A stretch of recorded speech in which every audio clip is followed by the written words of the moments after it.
this recording started. Okay, I think we are officially recording. So again, thank you to our sponsors and thank you all for joining us today. And Jim, please, if you're ready, take it away. I am ready. Thank you, Alex. And thank you everyone for being a part of the session today. We're trying our best to become proficient at these virtual webinars. And something tells me that this will be part of what we do going forward in many respects. I also want to thank our sponsors. Our sponsors today are Terracon, Guzzo & Guzzo, Dresden Robnin, Burton Trent Public Affairs, and CAD, K-A-D Systems. So thank you very much for our sponsors. We got a really good lineup today. You know, this is today's session is a product of a collaboration between our Small Business Council and our Contractors and Building Services Committee. So thank you to all the committee members for collaborating and sharing dates and putting out the right kind of information that's important today. Today we're going to talk about the new workplace, and we have a really terrific panel. We have Frank Racine from JLL, who is the Executive Managing Director. We have Bill Hanson, who's the President of NAIG Hanson. We have Del McLennan from Safari Solutions. He's the Director of Business Solutions. Joe Montalbano from CAD Associates, Furniture Solutions, and Anthony Guzzo from Guzzo & Guzzo Architects, who's President and CEO of that architectural firm. Gentlemen, thank you. What I really want to do today for everybody that's on the call, we're going to keep this interactive, going to keep a conversation flowing. And for those of you that are on the call, I appreciate you having your mics muted. If you have a pressing question during the course, just raise your hand. Go to the more button in the participants. It allows you to raise your hand, and I will call upon you and we'll address that. Raising your hand will mean that you'd like to ask that question at that particular point as opposed to waiting until later on. Okay. And so what I'd like to do is I'd like to just do a quick, 1 minute start from each of the panelists, and I'll call you. And I'd like you, while we're going to talk about, this new workplace environment through the COVID crisis, I'd like to start off with just asking everyone if you have what's your view on the things that we're going to talk about today being both short term and what is going to be part of the new normal on the things we're talking about. So let's go let's start out with you, Frank. Sure, Jim. Good morning. So the new normal. The problem is I don't think we know what the new normal is because there is no normal. That's the biggest issue right now. Everyone is really feeling their way through it. Most of the clients that I'm dealing with are they're actually pushing off bringing people back into the office. They're phasing it in very slowly, and they're really trying to figure it out. They're using the summer right now, where there's typically a little bit of a slowdown in the summer, to try to figure this out. So I wish I had an answer, but everyone that I speak with, I really hear the same thing, that they're just not sure what the operation is going to look like. Let me take a step back. Everyone is very confident in business. A couple of months ago, people were very nervous. But as you're speaking to executives, everyone's very comfortable in where the business is going.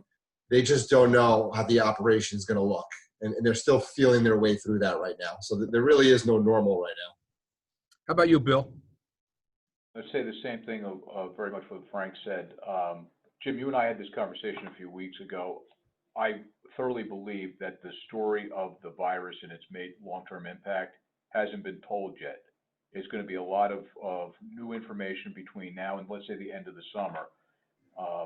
When, like Frank said, a lot of people are postponing the idea of getting back into an office place as long as they can. It's getting facts, it's getting information, and knowing how to deal with these things. That there's a lot of misinformation or alternative information, guesses sometimes as to what the issue is and how to you operate around it. I opened my office 4 weeks ago. I can tell you the biggest danger in the whole thing is people's mentality.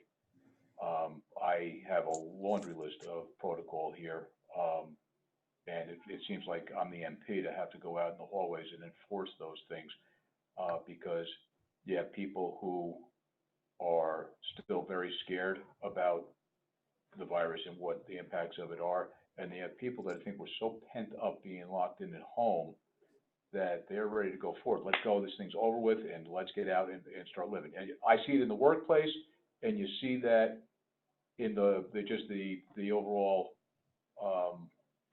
population. There's a certain group of people that just want to get out there and live. And when you have a workplace, that my main thing is people need to be able to come here and feel and be safe. You got to maintain that, and that's I'm finding out it's a really difficult thing to control.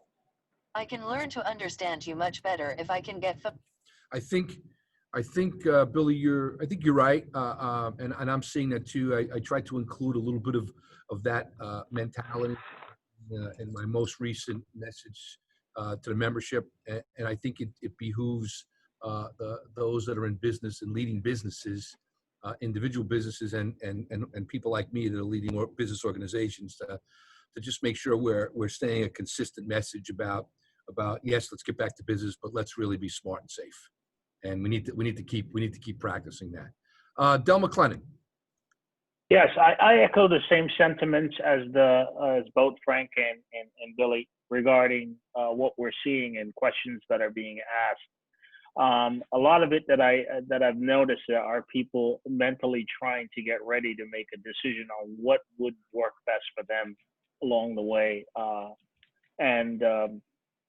I think overall, when you start to put yourself in that position, you're trying to figure out what's the best way to get back to doing something normal. But at this point, I don't think there is a clear answer on that. Agreed. Joe Montalbano? Yeah, I agree with all the comments.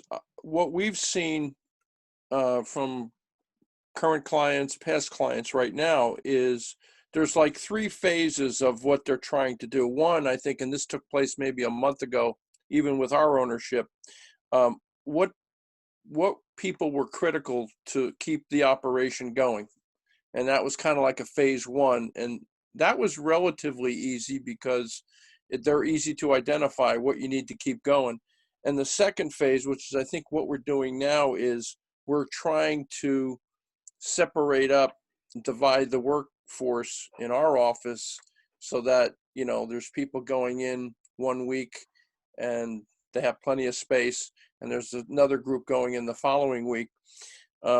I don't think anybody has the long-term occupancy plan yet because that's still up in the air. So I think just from a bucket standpoint, those are the 3 buckets we're looking at.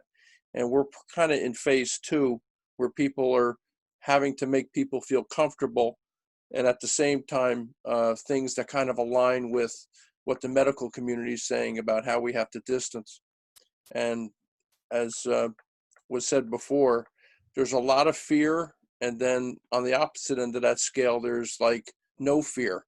And that's just as bad as a lot of fear as far as I'm concerned. Yeah, agreed. Anthony, go ahead. Anthony Guzzo.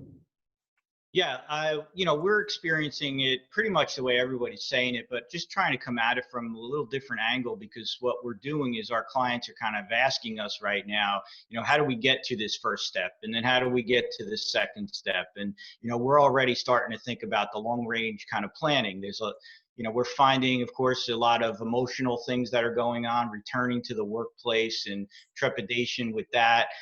So I think the first step is really just kind of what Joe was saying, visually giving everyone the idea that, this is a safe environment for them to go back into. And is that on a rotational basis? Yes. Is there some kind of altering of schedules? Yes, of course. Then kind of moving forward, there are some other things that, we're just trying to look at this and say, okay, how do we create a safe environment? As much as we could do. So again, it kind of touches on everything. And I think that's really going to come out today, where we're all looking at it from different perspectives. And that's why it's important for me, at least during this time. I've been talking with everyone from real estate people to contractors to office clients, industrial clients, retail clients. So, really just trying to get a perspective and listen to them to see, what their challenges are. And then we kind of try to formulate a plan from there. And that's really what we've been doing. And that new normal is kind of changing from week to week to day sometimes, and we're kind of learning, as Bill was saying, we're learning about the disease and what's going on, and it's new every day. So those are the adjustments that we're making. Hey, Anthony, one of the great things about these virtual meetings is you really get to see people in their home environment. You're going to pick up that acoustic guitar?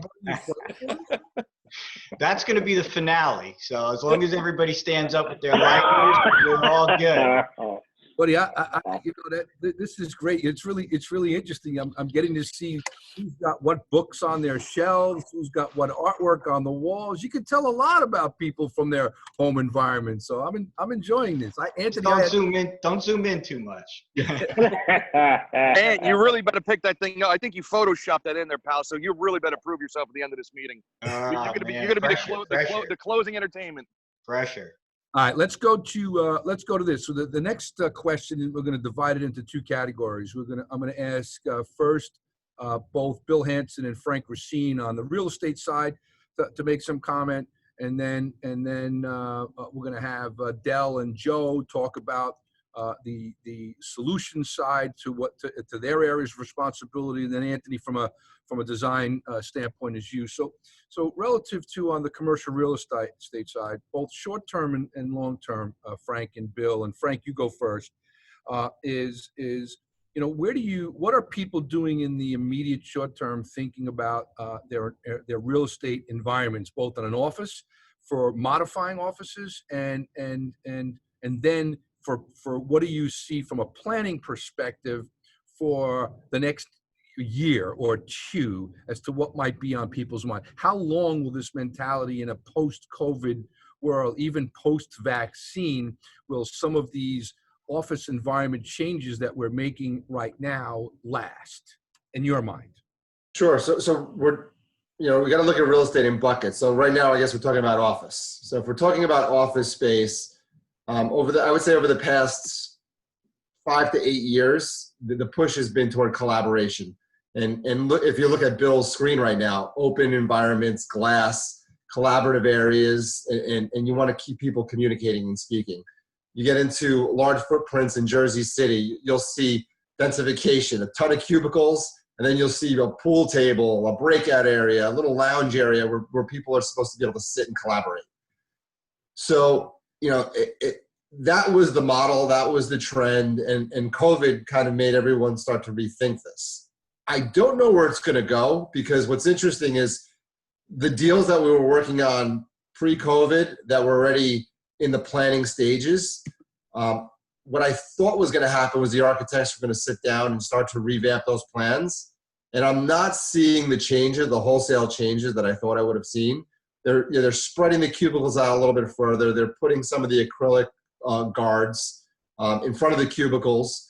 They're shrinking some of the collaboration areas, so this way they can spread out the cubicles, but it's not as much as I would have thought. And I just don't know if that's because the architects, and Anthony could jump into this later, if the architects haven't had the opportunity to digest it yet and they're all working through it as a group, or if it's just at the end of the day, I hate to say it, but from a business standpoint, it comes down to dollars.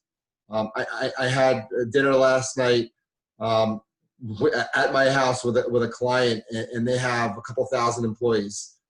And he said something which I've heard over and over and over again.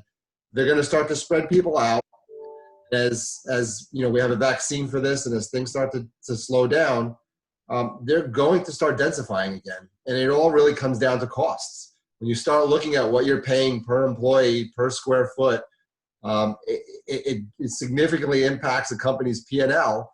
And as hopefully we get back to whatever the new normal is and things die down, I think, I don't think we're going to go back to that era where everyone had an office and we're at a 5 per 1,000 ratio. I think you're going to see a little less densification, but it's going to be more toward that side of the spectrum.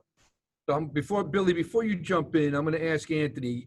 Anthony, give us your thoughts on what you're seeing and what are your clients asking for, and then from your professional standpoint, what is your view?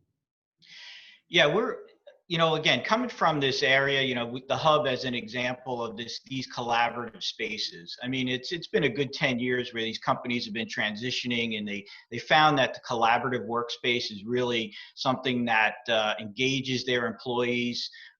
It makes them very productive, when they can get together. So I think just taking the simple approach of creating barriers between workspaces and, plexiglass, high plexiglass pieces that are separating, I think that's really short-term thinking. I think, visually we could do a lot from a design standpoint to, maybe create a little bit safer environment of separation. But I think we don't want to go back to, 20, 30 years ago, where we have this pool of workstations, with 6 foot high solid partitions, and people are hiding. It's like a maze. You don't even really know, who works for you. So I think we'll never go back to that. I just think that we have to kind of tackle the problem. And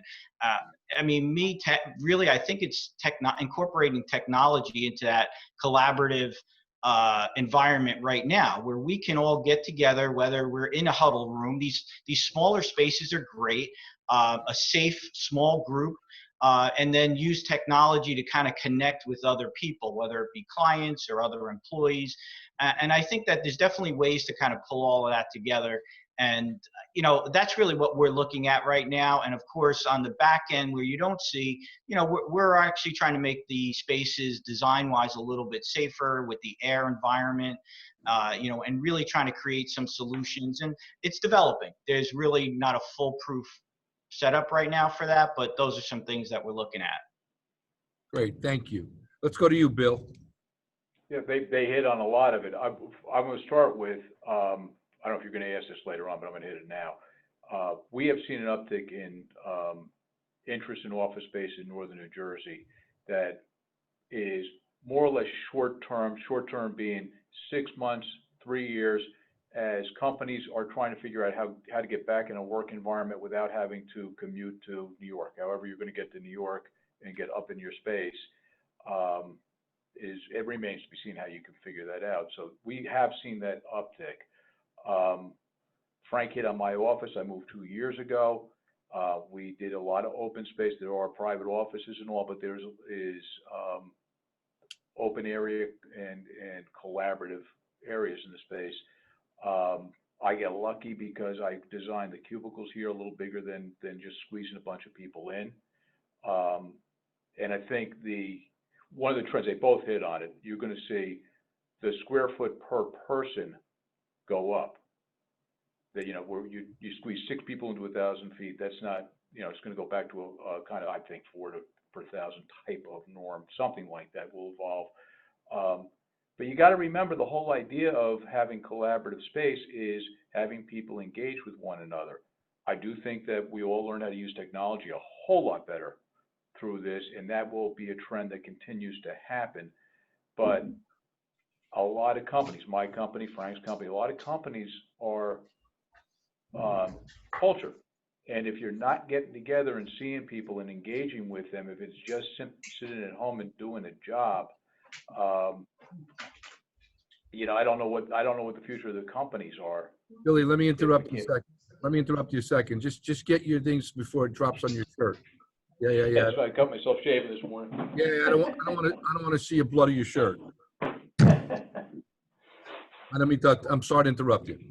Yeah, it's not like a couple of weeks ago where I could have just gone upstairs and changed, right? Yeah.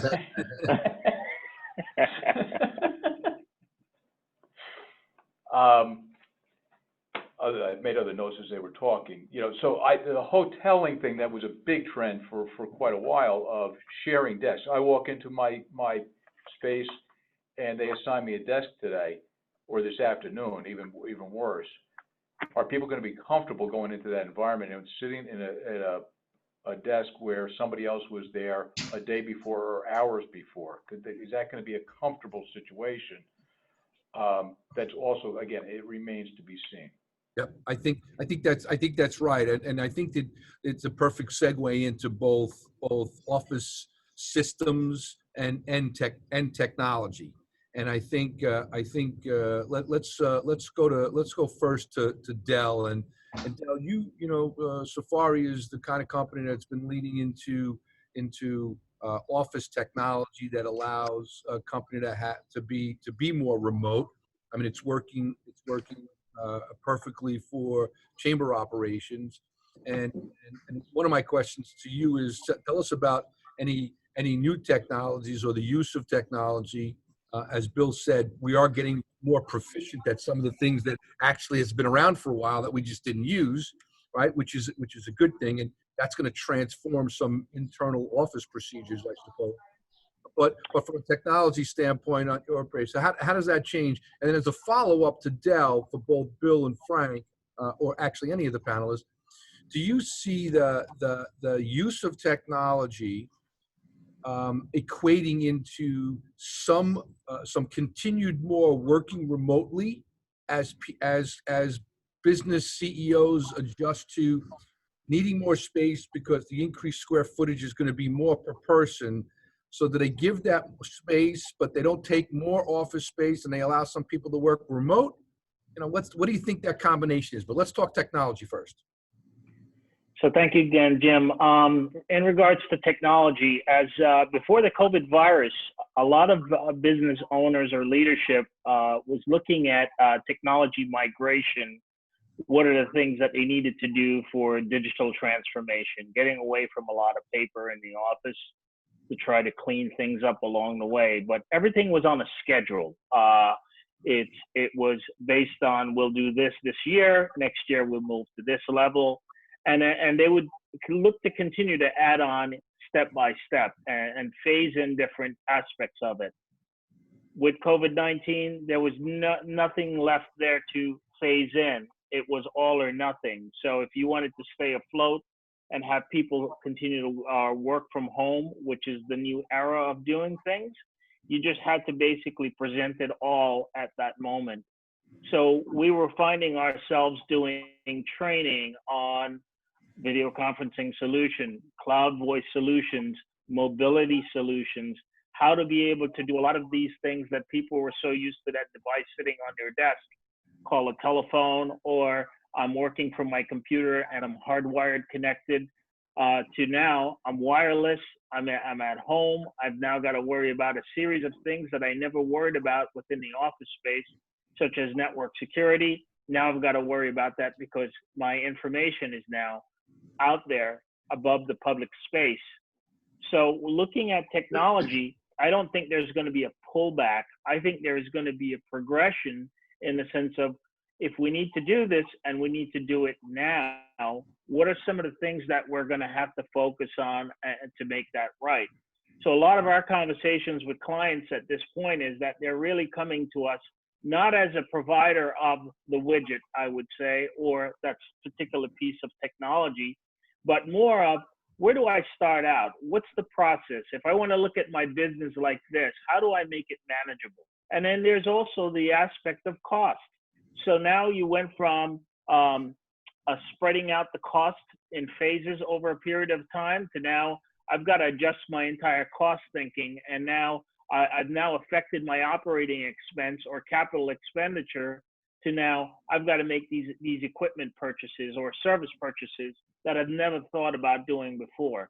So when you combine all these areas and all these things, it now becomes the central focus for all CEOs, CFOs, or business leaders now thinking about strategically, how do they bring their employees back into a space that they can work, or have them work from home feeling as though they are still in the same space and having access to all the solutions that they need to run their day-to-day business.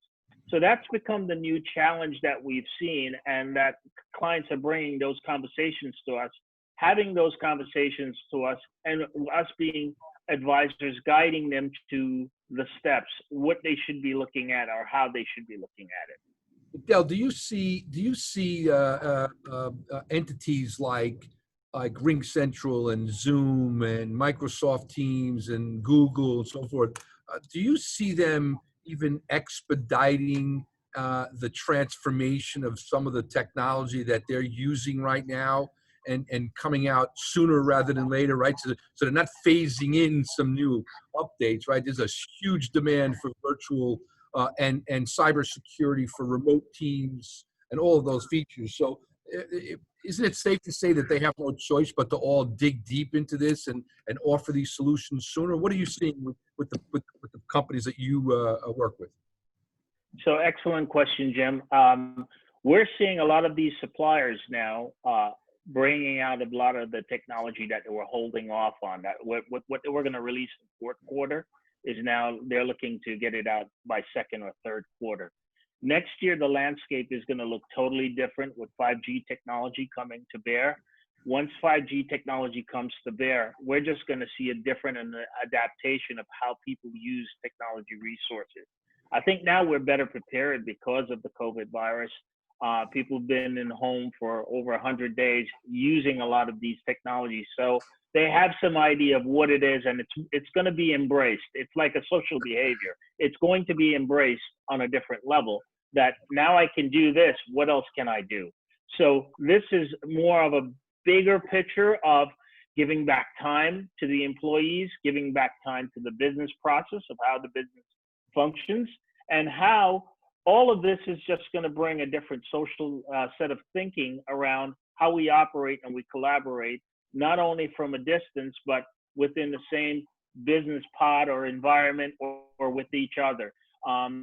A lot of the manufacturers are now looking to bring newer and newer technology to the marketplace, and they're trying to push up a lot of what they have on the drawing map at this point to say, here are some of the new ideas that we're looking at, and this is how we want to get it out. And it's also going to be, the big thing about it is cost of ownership. So again, cost of ownership is going to be key, because a lot of businesses aren't doing well. So who is going to be able to afford certain technology? And if you are a small business, where are you going to end up being in this case? So those are some of the things that not only we as an advisor to the clients have to think about, but how do we approach that, and what are the steps, and how do we get them to a certain level so they're still functioning and it's not going to cost them a whole lot from an operational cost to function on a day-to-day basis? Well, I see that, Del. I mean, I listen. The chamber is operating like an enterprise level company, and we're a 7-person small business, and so I think that's kudos. I think the competitive marketplace with technology companies like Microsoft and Google and Zoom and WebEx and all the different types of virtual communications are out there. Those price points continue to get more affordable for small businesses. And I'm going to challenge our technology committee to put a little resource guide together for small businesses, small and medium-sized companies, to help people decipher and even know what options are out there for them to take a look at, what are cost effective, what would be a phase 1 operation. So I'm going to look to you to do that. Let's go to Joe Montalbano from CAD. Joe, let's talk a little bit about what you're seeing in response to both Bill and Frank's thoughts about greater square footage inside of office systems. And is there a short-term and a long-term change, or do you see the new furniture systems and how we're outfitting offices to just be part of what's next? Well, I'll harken back to something that Frank said, and it goes under the things of what I'm seeing and not seeing. Some recent projects that we just landed, we were asking questions because we were in the middle of the whole COVID thing. We were saying to the client, do you want us to kind of revise what we're doing? And both the client and the design firm chose not to, which was a little perplexing to me. But, I don't know whether it was a money issue or just they said, well, this is what we're doing and let's deal with the ramifications afterwards. But the cost for office space per person has been going down, for the last 15 years. I mean, with open plan, no high panels, a lot of people were just sticking people on a sit to stand desk with a pedestal and a chair.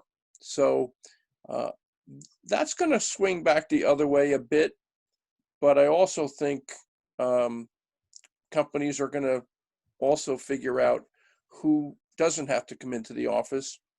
And that actually would step into even some legal issues, because my wife works at a local university here in town, and they just put out a census to get a sense from all their people who's over 65, who has a medical condition, and they're going to have to make some allowances for people who, under those circumstances, don't want to come back into an office until they're absolutely sure they're safe.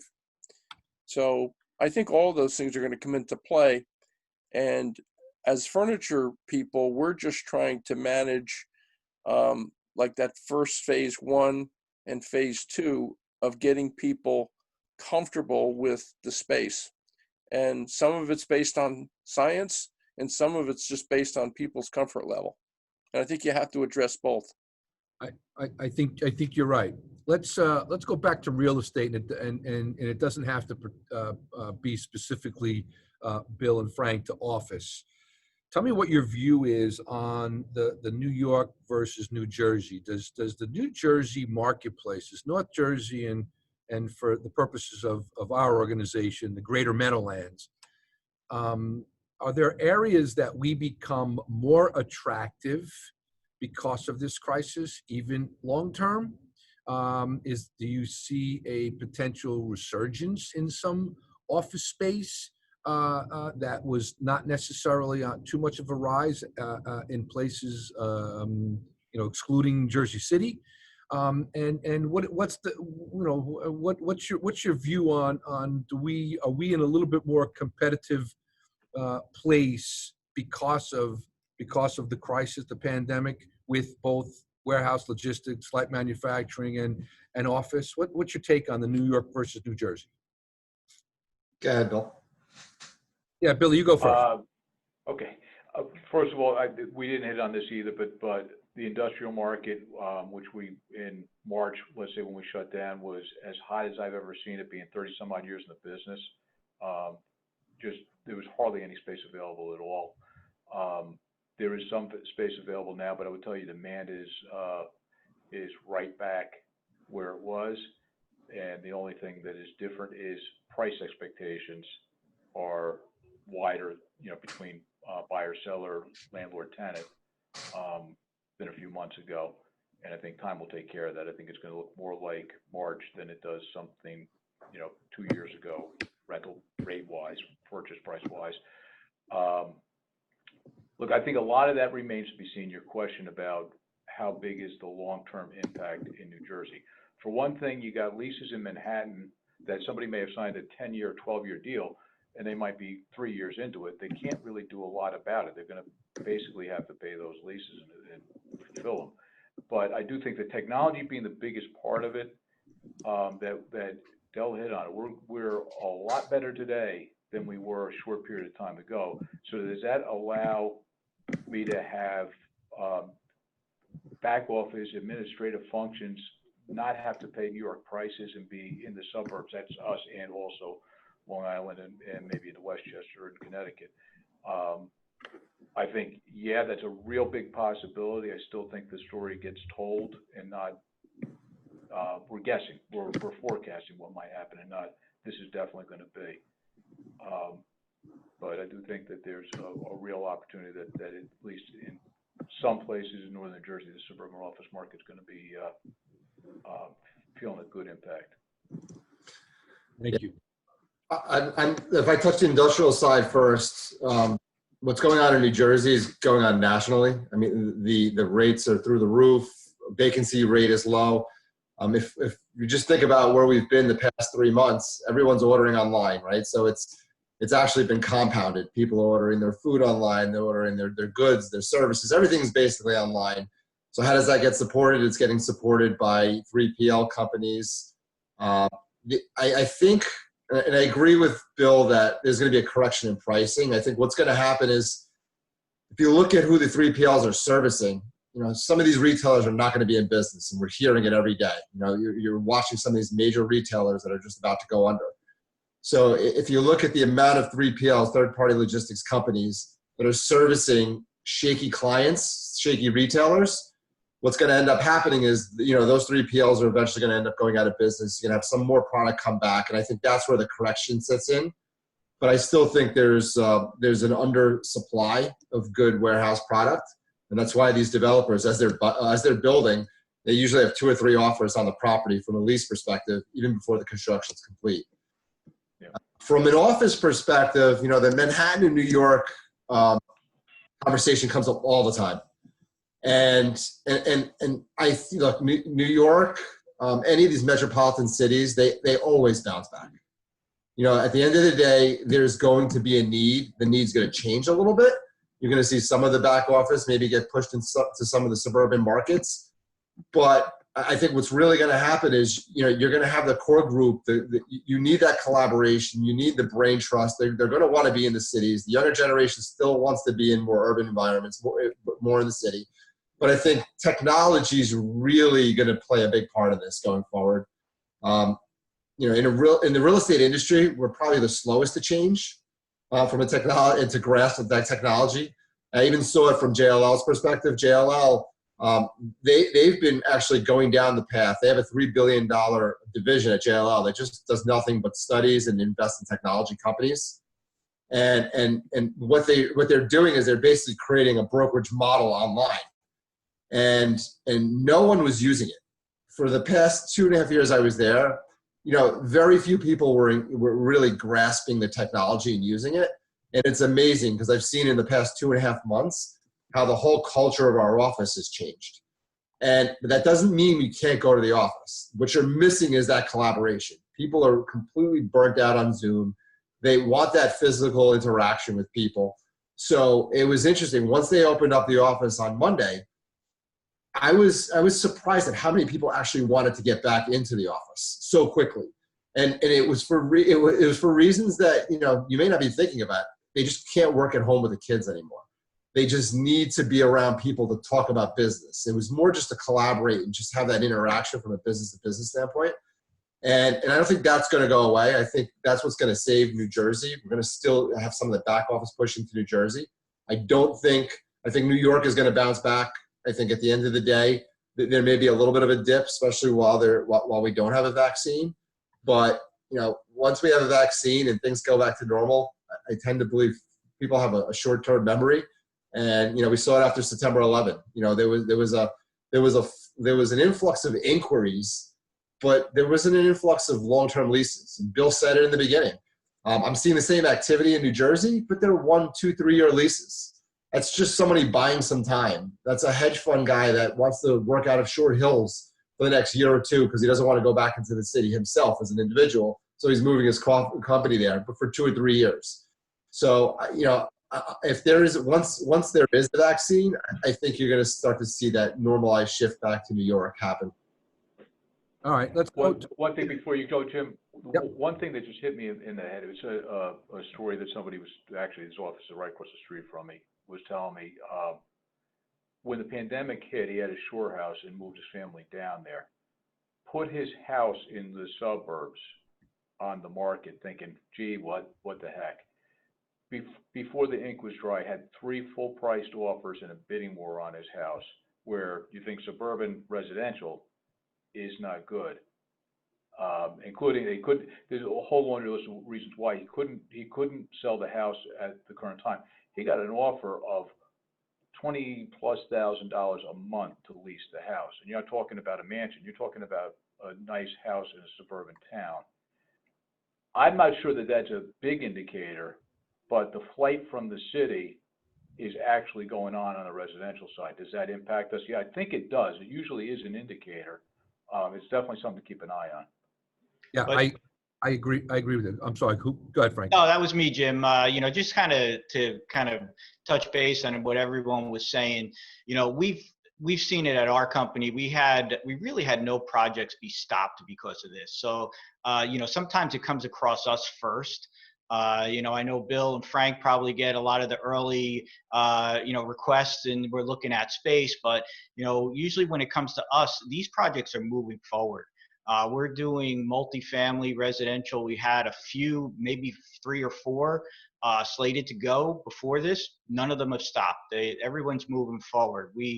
On our retail environment, I think that, there are people going out, but there's always something there to replace it, or they're going to rethink it or repurpose it.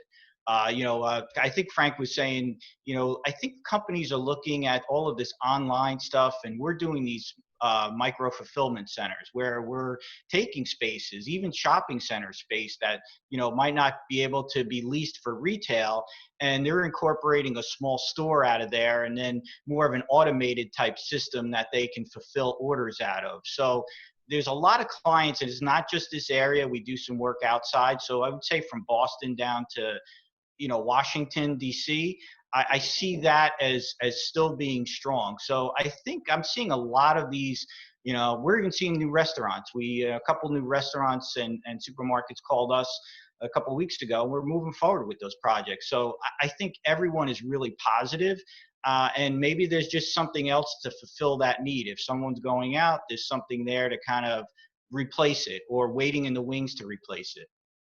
Anthony, stay with me a second, because I wanted you to comment on a couple of things. And, everyone has touched on, for the most part, technology going to be one of the main factors of us adapting to either a new normal or taking advantage of new business environments and workspaces.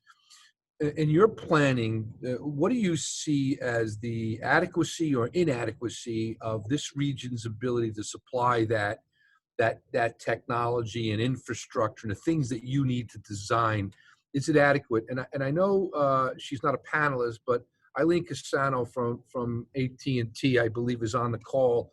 Eileen, unmute your mic, and then after Anthony speaks, give us your perspective on, perhaps, if you can talk about it a little bit. I know I'm hitting you cold on this one, but talk a little bit about 5G, because I think that does make some time. But Anthony, you go first, talking about the infrastructure, and then Eileen, follow up. Yeah, I kind of think that, and I think Frank touched on it, and Bill, that, the cost it's a huge burden. You listen to each one of us, and really that's what owners are listening to. They're listening to, I'm overwhelmed with my technology choices, or I'm so behind on this and I need to catch up. And I also need to open up, and I need to continue to work. So I really think that the clients that really look at it from a bigger perspective, and what we're trying to do is create that one point of contact. Us from a design standpoint, we can help them get through a good chunk of the architectural design. People look at us as, oh, they're planning. We're going to go reach out for the architect for that. But we're actually kind of teaming up with a lot of people, furniture people, technology people, and we're kind of bringing everything to the table, because that kind of works within a budget. So instead of the owners out doing one thing, okay, I'm going to upgrade my technology, but my office space now doesn't work. So how can we do that and manage that on a budget? And I understand that. I mean, some have bigger pocketbooks than others. So, our clients range from smaller to mid-sized companies, maybe some large. And it's a matter of just kind of managing that whole perspective from them and bringing to the table and introducing all of those things, because it's really hard to look at that and for most of these companies to actually continue to run their company and look at all of these options and trying to pick the right options that fit them. So that's kind of what we've been really doing, not maybe at a large scale right now, but I really think the long-term solution, that's really where the companies need to go. They need to kind of get someone that's going to manage the whole process for them. They're part of that process. So it's not like they're handing something to us. It's something that we could draw out of them. And with the team of people that we do have, we can kind of bring a solution that really works for them.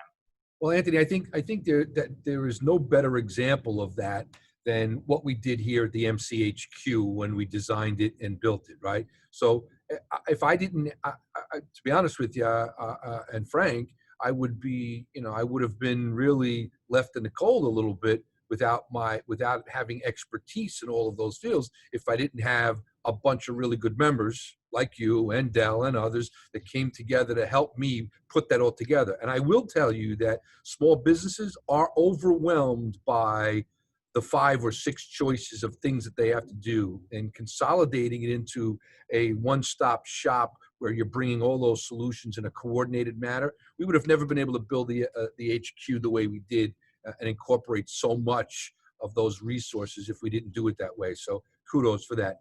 Eileen, why don't you jump in and give us a little perspective on the delivery of technology and the impact on business? You had mentioned the 5G. And right now, I am not up to where I would like to be with knowledge on that. We actually have a huge meeting on 5G and how it affects our network and deployment of our security systems. But I will tell you that just with the COVID, we've never been busier on a couple of things. And I think it was Dell that mentioned just the perspective of people because they have to work out of their homes. Services, cloud services, where a lot of companies would be pushing off cloud services. Now we're going to stick with our good old wired networks, etc. Now it's a whole different arena. People want the cloud services. They want surveillance. They want the fire alarms, burglar alarms, remote access into their offices, new offices, and their houses. Unfortunately, I'm not with AT&T, it's ADT. So the 5G, obviously with the AT&T or telecommunications, it would definitely affect that kind of company more than us. But I'm looking forward to our training I think it's at the end of July. So if I have more information for the next meeting, I will certainly share it, Jim. Great. Thank you, Eileen. I appreciate that. And the security systems and the things that ADT provides are also a big factor in securing industrial property, office property, even internal. We put it all in place for our security here at the MCHQ as well. I think it might be time to, I have a few questions, but I really, before we run out of time, and the conversation has been really terrific, let's open the floor for anybody that has a particular question. And it would be a little bit easier in case there are multiple questions if you just pause after you say your name, and that means you want to ask a question.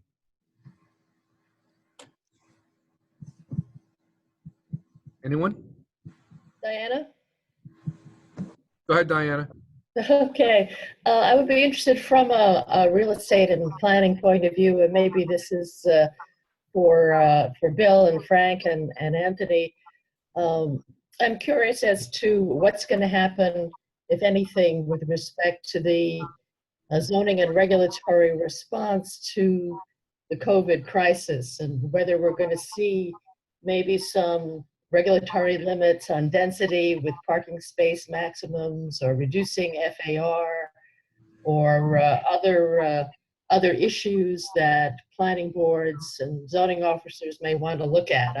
I remember after Sandy, everyone was asking, planning board members are asking about generators and what their fuel was and where they were going to be located, and those kinds of questions. I'm wondering from that regulatory level what we might see in terms of requirements that may force a change in office configurations or building development. Any thoughts? I'll go first, Diana. First of all, I think this is maybe the big push that we needed from a zoning perspective. I think you're seeing it already. You're seeing some quicker decisions coming down to react to what's going on. You'll see all the outdoor dining being incorporated. That's something that we're dealing with at a local level from a zoning perspective. I think you started to see it, but very little, and a lot of resistance of repurposing malls, incorporating different components like mixed type use. You're adding residential components to malls in the areas. I think you'll probably see a little bit more of that. You're seeing different retailers coming into malls, which you've seen. You're seeing a Whole Foods or something like that being incorporated, but I think you'll see more of that mixed use development where residential components are coming into that. And I think that because of this, they're not as stuck as they used to be. In my opinion, what I'm seeing, and I speak directly with some zoning officers and some building departments to really get a feedback from them and try to discuss some of the challenges of, these are little short-term things, limited, like outdoor dining. We're trying to make those areas safe, and they were always so concerned, oh, it's never going to go away, we don't have control over it. But I think now, to kind of in survival mode, they're allowing it to happen. We just, making sure we're looking at all of the alternatives to make sure it's safe. And I think in the long term, it's going to open up their thinking to maybe change some of the zoning. That's my perspective. And I'm sure the impact on office, and I would leave that to Bill and Frank, office space, that, maybe there's a repurposing there also. Maybe different components are going to start coming into these sites. I'm not 100% sure of that, but I really think that people are going to be inventive at this point, and hopefully that zoning opens up to allow that. Frank? Sure. I don't have a lot to say in this. Like, what I can tell you is, from my experience over the past couple of months, a lot of the planning boards have been shut down. When you're trying to get permits, everyone's shut down. I've been overly surprised at how responsive people have been. You can get people via email, and people are really trying. At the end of the day, I think everyone's trying. They understand the issues that we're dealing with. And I've seen a couple of permits come through quicker than I would have expected. Instead of someone coming to do a physical inspection, they've been, you're able to get it certified or actually just do it virtually. As far as the long-term plan, logically, Diane, I think it makes sense. There's going to be some discussion on that. I just don't know if it's happening, just because everyone is in the now right now and just trying to continue to creep forward. And so I'm just not seeing, at some point when things settle down, I think there is going to be some conversation on it. I'm just, from my part of the world, I'm not seeing it. I think the biggest thing, you've got towns out there that understand, and you've got towns out there that don't understand how holding the process back, the lack of decision making, the lack of direction, is very harmful to business. I hope Anthony's right, that there are more towns that get on board and understand it, and understand that even saying no quick is good, but the dragging out of things and not making decisions and not being cooperative, being an impediment rather than somebody to advance the ball down the field. I hope that is a message that comes through with this. Who else out there has got a question? Jim, I actually have a question that I'm not sure who's best qualified to answer, but I've been hearing a lot about UV light, and I was wondering, does anyone see that happening regularly going forward? Since we're trying to make workspaces safe, and maybe some employees will work one week, not another. Has that come up a lot, this UV light? How effective is that UV light? Is that a new reality moving forward? Bob Kilroy, are you on this call, pal? Yes, I am.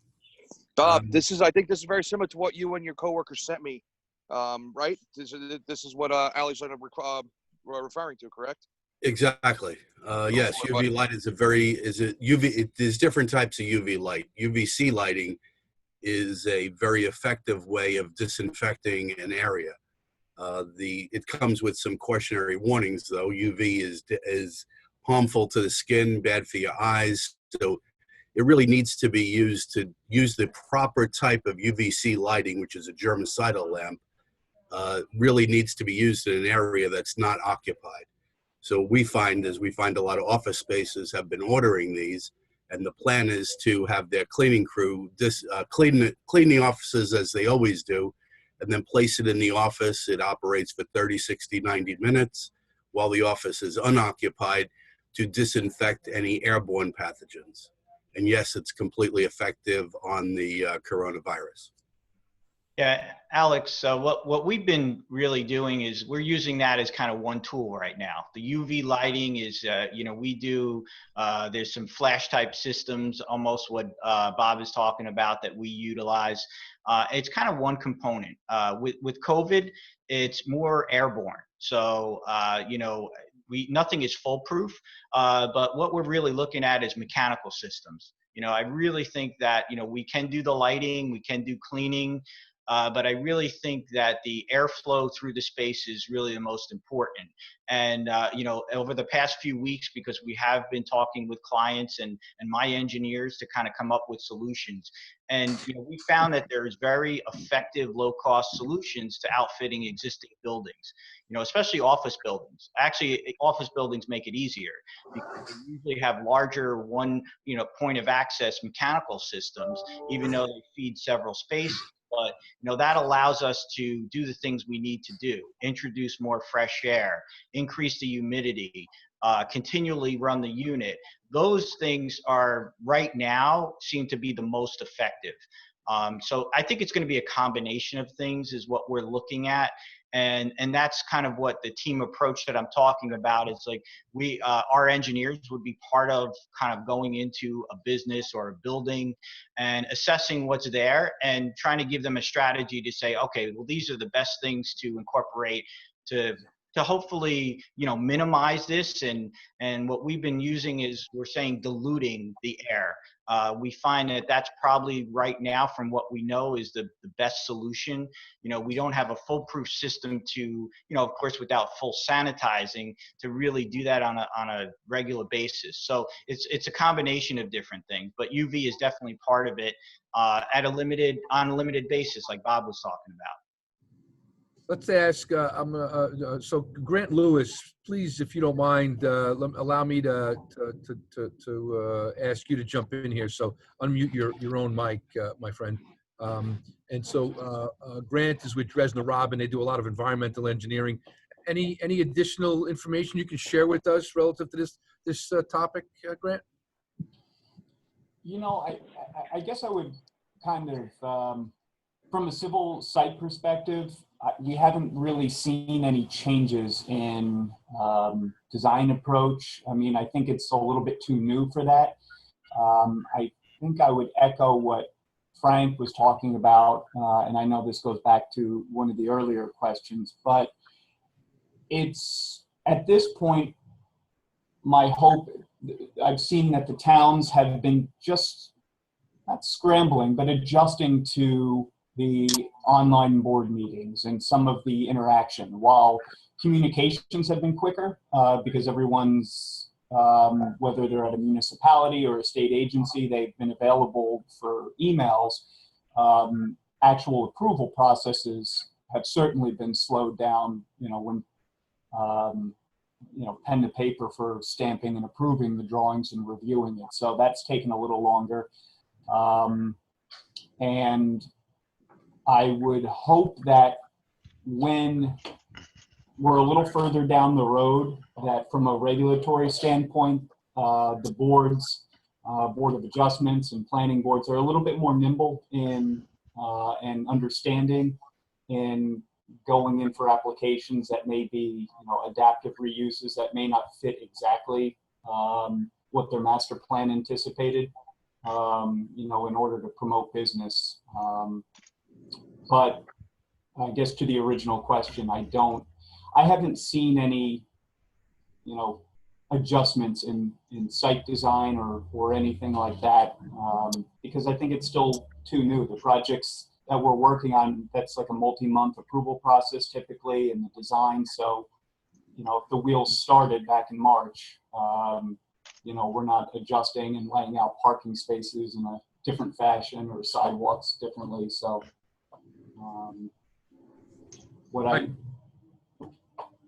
Great, thank you, Grant. I appreciate that for jumping in with us kind of cold. Who else? One last question from the audience. If not, yeah, it's Don Dempsey from LDI. I got a quick question. It's really directed at Dell. What are you finding from the work from home from your customers? Compliance issues that we're having. So I've experienced a couple of people that are unable to, they're not allowed to print and scan from their home offices to sign documents, to do things like that, due to either FINRA or SOX compliance. Are you seeing that? And what is the what is the workaround for that? If people if people don't have access to digital signature, what are you seeing as far as compliance from your customers? So thanks, Don, for the question. I haven't really had anyone asked us or even brought up that there is an issue. If people working with Word document or PDF documents, they're pretty much able to, if it's a non-secured situation, if they have access to print, they can print locally because they do have a work tool at home that they're actually using. In other hand, people are finding out how they can do DocuSign and other means of electronic signature to share documents back and forth. But that's really about it that we've actually seen. No one has really come to us with a need, a printing need at this moment. Well, it was more about document management. Like Bill and Frank, how are you executing documents for Spaces? So it's interesting. We're doing everything at this point electronically through DocuSign or something, or any other means. But to your point, I actually had a conversation with someone from Morgan Stanley in the Trust and Estates Department, and he brought up that exact issue. They can't print anything from home. Right. So what they're doing now, which kind of seems archaic, is they may have a 70-page document lease contract. He won't accept it electronically. He'll tell them they have to print it. They have to FedEx it to his house with a return envelope. He signs it, then sends it back. And this is, one of the big financial institutions. Right. It's going to happen. Something's going to have to happen. And this is sort of the issue. There's going to have to be some change in the regulation to catch up to the technology. In Bill's world and my world, I mean, we have some people that will just sign a signature page, scan the signature page, and they put it back into the lease. So it's a little less strict. You don't even need leases notarized. It's a much simpler process. Okay. Yeah. There's some new changes coming out that maybe we'll be able to do something later on, and I can share that because that's the industry that we're in, and I just wanted to find out from Dell because he's got a large clientele that he does managed network services, because you've got information out there in the cloud, and at the end of the day, email is not the most secure thing in the world, especially if you're doing it from home. Yep. There are a lot of bad actors out there. So. Yep. Thank you, Don. I appreciate the question. Let's go into it. We're almost out of time. I'd like to just do a little lightning round if we can. A little 1 minute from each of the panelists on perhaps just one last perspective that if you feel we didn't touch on a particular subject, something that is a great takeaway from your perspective for everybody that's on the call that we should be keeping our eye focused on as we move forward and understanding what the new normal is. Let's go right down the line. We'll start with you, Frank. Sure. Look, for me, I think the silver lining here is technology has been thrust into the forefront.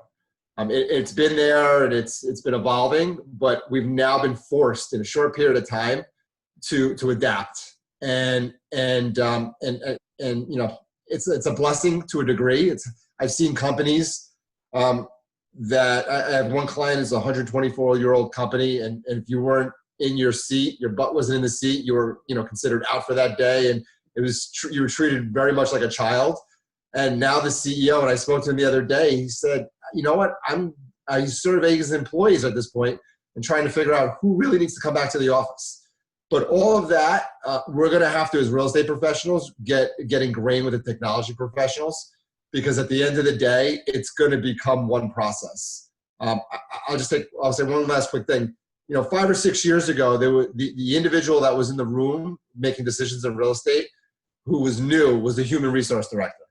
And that human resource director for big companies and mid-sized companies was almost as powerful as the CFO and CEO in making the decision, because he or she was creating the culture. And they had a lot of input on that decision. They were on tours and they were helping make decisions. I think the new HR person that's going to be in that room is going to be the IT person. The person that's always been kind of off to the side. He's looked at it as a cost to the P&L. Now all of a sudden, that person is going to be instrumental in keeping the company afloat and surviving. And I just saw it this past week. I have a brother-in-law who's staying with me. They're in from out of town, and he runs the IT department for a big apparel company. And he's told me over the past 3 months, I'm just listening to him speak, and I don't think he's internalized what's going on. He's basically on daily communication with the CEO, because they have 52 operations around the country, and it's not only keeping the operation running today, it's how do we now continue to grow for the future, and what's really critical. It's not a cost now; it's a necessity to the company. So I think that's really going to be the change in mentality and the way we do business and how we look at real estate going forward. Thank you, Bill. Frank makes a great point about technology. I think that we work in an older industry, meaning that I'm a young guy still for my industry. I'm not a young guy, but I am for my industry. And we've been very slow at adapting technology, and I think the real estate community definitely has to. I'm going to go back to what I opened with, which is I really believe the long-term impact on how space gets utilized, how it gets set up and utilized remains to be seen. I think there are going to be a lot of things that happen over the next few months that really dictate what the future looks like. Vaccine, herd immunity, lots of different things, treatments directly for the vaccine, the virus that changes people's or may change people's mentality. The big thing is in all of this is, do you feel safe going to work, and under what circumstances do you? And I don't think that's been told yet. I don't think we know what the answer on that is for a while yet. Thank you. Del. Yes. So again, I thank everyone again for today for having us out just to talk about what's going on. And what I'm generally, our views are is that echoed the same sentiments as Frank and Bill in the sense of technology being embraced more and more as to where the decision leaders have to think and strategize in making the business function or transfer to something new today. I was on a call last week with someone who was responsible for, they owned multi-chain supermarkets within the tri-state region. And one of the things, the question that I asked him about the impact of technology to his business was that he said there were less people coming in paying cash at the register because they don't want that to contract anything between exchanging money. And he said that his credit card numbers jumped up to about 98% of payers were paying with credit card. So with that said, it's just leading you to understand that technology is here to stay. It's not going to diminish. It's not going to go back to the old days. You're not going to revert back to the behavior. Apple just introduced their new iOS now that says, hey, I could start my car from my iPhone. So again, there's a lot of new things that are coming out that's going to really change how we see ourselves and do things today. Keyless entries into buildings, you're going to see that more and more. Again, light switches that are non-touchable. People won't need to touch the light switches when they enter a room. So as we start thinking about it from a business aspect, businesses are going to become more stringent in finding ways to push new technology to help them grow their business and also to retain better employees along the way, and also to help their employees create more of a synergy in what they do day to day to overall accomplish the business goal. So we're looking forward to it. We are excited about going out and really working with people to kind of help guide them along the way and advising them on different nuances that are in the marketplace. Thank you, Del. Really good. Joe Montalbano. Yeah, I think the biggest thing that I've seen in the furniture industry is that, and I think COVID kind of even doubled down on it, is when clients come to us, in the old days, it used to be, okay, you're the furniture guy, I need some chairs and tables and whatever. Now they come to us with a whole host of questions and so many different areas of expertise that we become a solutions provider. And echoing to some of the discussions that we're having today, I'll reach out to an Anthony Guzzo or an Andrew Sample over at Hanson, because we don't have all the answers. And sometimes trying to accumulate all the pertinent information for a client is a separate job all by itself beyond even furniture. So, and I think that's going to be even more complicated as we move forward in this environment. Thank you, Joe. And Anthony Guzzo, you're batting cleanup for a reason. You were instrumental in putting this together today, and obviously instrumental in everything that we did here at the HQ. So I thank you dearly. Give us your final perspective before we close out. No, thanks, Jim. I think long-term here is positive. I think a lot of these changes that are going to come about, some of them are kind of forced by this. Some of them are inherent with what's going on. But I kind of see it, I mean, from my perspective, I'm a little excited about the challenge. Joe mentioned it, everybody kind of touches on it, and Dell, there's a lot of things out there right now, and us just being up to date and trying to really make the right decisions is kind of challenging for us, and that's kind of what we're looking to do. And I think, the overall outcome, will be these better environments. Will that be a little different? Yes. Is it going to be extreme? Possibly, but those are adjustments that we're going to have to make, as we move forward. We're not going to have all the answers, but, I think if we have the information, we're going to be able to work with our clients and kind of create an environment that's going to work for them. And then bring in all of these great new technologies, these touch-free systems, AI, technology, just different ways of looking at things from a design standpoint. And that's what we try to do. We try to do it creatively. So, okay, we're taking all these high-tech solutions and engineering solutions and all these other things, but, how could we bring it together into a space that really gives you a cohesive design and really gets you excited to be there. So that's really what we're looking forward to. And like I said, it's unfortunate that it took this to get to that point, but I think that it might spur some exciting changes along the way. Well, to the group on the panel, thank you so much for spending an hour or so. I wanted to make sure we concluded by 10:15. We are right on the dot. I want to thank our sponsors, Terracon, Guzzo & Guzzo, Dresner Robin, Burton Trent Public Affairs, and CAD for helping us to produce this event. I think this conversation will continue to happen.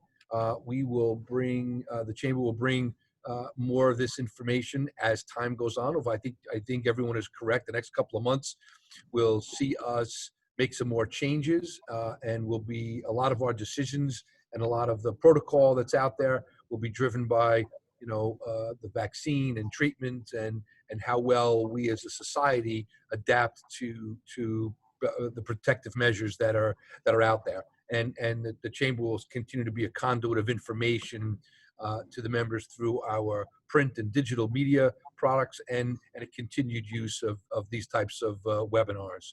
So everyone, thank you so much for being a part of us. If there's a question out there that still remains to be asked, all of the panelists can be reached either directly. Most of them put their contact information in the chat. If not, send anyone on my team a question, and we'll direct it to one of the panelists, and we'll make sure we put them in touch with you. Everyone, please stay safe. Thanks again for participating both on the panel and as attendees, and we hope to see you soon in person. Thanks, Jim. Thanks, Jim. Thanks, Jim. Thanks, everyone. Bye, everyone. Take care. Thanks to all the presenters. Really appreciate it. Thank you. Thank you, everybody. Thank you all.